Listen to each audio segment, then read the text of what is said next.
సప్త చిరంజీవులు అంటే 7 చిరంజీవులు అమరత్వాన్ని పొందినవారు అని అర్థం. హిందూ పురాణాల ప్రకారం కలియుగాంతం వరకు భూమిపై సజీవంగా ఉంటారని నమ్మే 7 చిరంజీవులు. వారిని సప్త చిరంజీవులుగా పేర్కొన్నారు. వీరి పేర్లు వరుసగా యుగాల బట్టి తెలుసుకుందాం. బలిచక్రవర్తి, పరశురాముడు, హనుమంతుడు, విభీషణుడు, వ్యాస మహర్షి, కృపాచార్యుడు, అశ్వత్థామ, అలాగే మార్కండేయుడు కూడా ఉంటారని చెప్తారు. అసలు వీళ్ళు సప్త చిరంజీవులుగా ఎలా మారారో ఇప్పుడు మనం తెలుసుకుందాం. మొదటివారు బలిచక్రవర్తి. ముల్లోకాలను జయించిన దానవ చక్రవర్తి, ప్రహ్లాదునికి మనవడు, విరోచనుని కుమారుడు.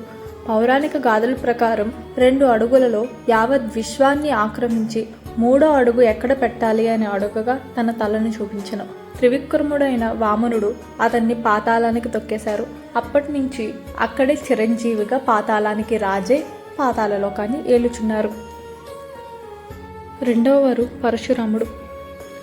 శ్రీ మహావిష్ణువు అవతారం. జమదగ్ని కొడుకు. తండ్రి ఆజ్ఞ మేరకు తల్లిని చంపి మళ్ళీ ఆమెను బ్రతికించమని వరంగా కోరుకున్నవాడు. తన తండ్రిని క్షత్రుడైన కార్తవీర్యార్జునుడు వధించినందుకు ప్రతీకగా యావత్ క్షత్రియ జాతిపై 21 సార్లు దండెత్తిని వారిని వధించాడు. పరశురాముడు ఏ యుగంలో కూడా సజీవంగా ఉన్నాడని, రాబోయే కాలంలో కలికవతారానికి గురువుగా ఉంటారని పురాణాలు చెప్తున్నాయి. మూడవది మన హనుమంతుల వారు. అత్యంత ప్రసిద్ధుడైన చిరంజీవి, బ్రహ్మచారి. రామకార్యం కోసం లంకను లంఘించి సీత జాడ కనుక్కున్న పరోపకారి. హనుమంతుడు చేసిన ఉపకారానికి రాముడిచ్చిన బహుమానం ఆత్మీయతమైన కౌగిలింత. రాముణ్ణి తన గుండెల్లో దాచుకున్నవాడు. హనుమంతుల వారు ఇప్పటికీ చిరంజీవిగా ఉన్నారు అని పురాణాలు చెప్తున్నాయి. విభీషణుడు. రావణాసురునికి తమ్ముడు. సీతాదేవిని అపహరించి లంకకు తీసుకొచ్చిన రావణాసుడికి తిరిగి రాముడికి అప్పగించమని సలహా ఇచ్చారు. ఆ తర్వాత అన్నను వీడి రాముని వద్దకు శరణు పొందాడు. అతను చిరంజీవిగా అంటారు, ఎందుకంటే దాదాపు కల్పాంతం వరకు చిరంజీవిగా ఉండే వరం పొందారు. ఐదవది వేదవ్యాసుడు. భారత భాగవత గ్రంథాలను రచించారు. భారతదేశంలో వివిధ భాషల్లో ఉన్న భారత భాగవత గ్రంథాలను ఇతని రచనలే మూలం. వశిష్ఠునికి ముని మనుమడు. శక్తి మహర్షి మనుమడు. పరాశరుని కుమారుడు.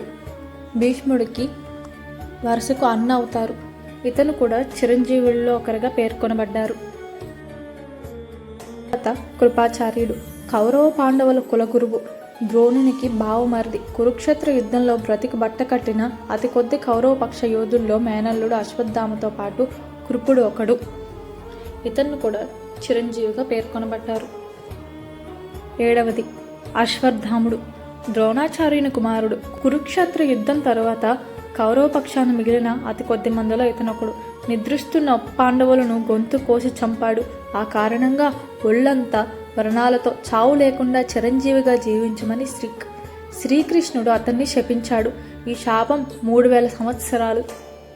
కాబట్టి ఇతను కూడా చిరంజీవిగా పేర్కొనబడ్డారు.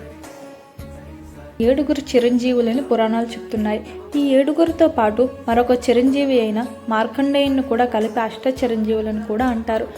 మార్కండేయుడు శివుని అనుగ్రహాన చిరంజీవి అయ్యారు.